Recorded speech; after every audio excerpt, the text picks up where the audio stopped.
let's talk about triangles. We have four basic types of triangles.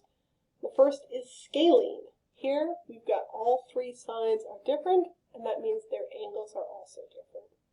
Now looking down below, unless we have actual numbers, it can be hard to tell if the sides are the same. So that's why we put these little hash marks on.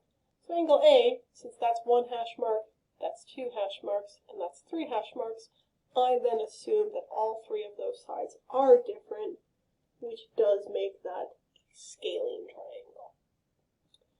In an isosceles triangle, two of the sides are the same, and then we say their associated angles are the same. I'm going to look at option C here.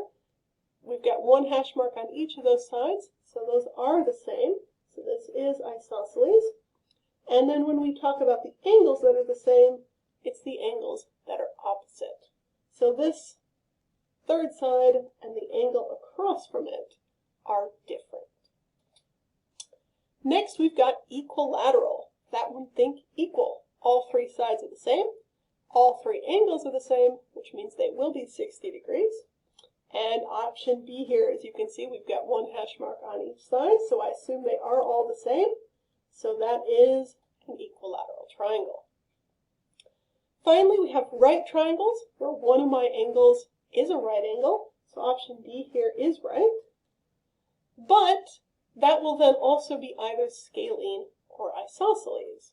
Here, since I've got one hash mark on each of those legs, I assume they are the same, which means this is also an isosceles triangle. And again, we will want to know those four different types.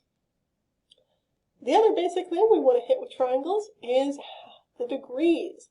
The degrees in a triangle must add up to 180. So let's say we'd like to find the third angle. So here I've got 20 and 100. So again, since all three of them have to equal that, we're going to take the two we're given, and then our third one, which I'm just going to go ahead and call x. So let's subtract that 120.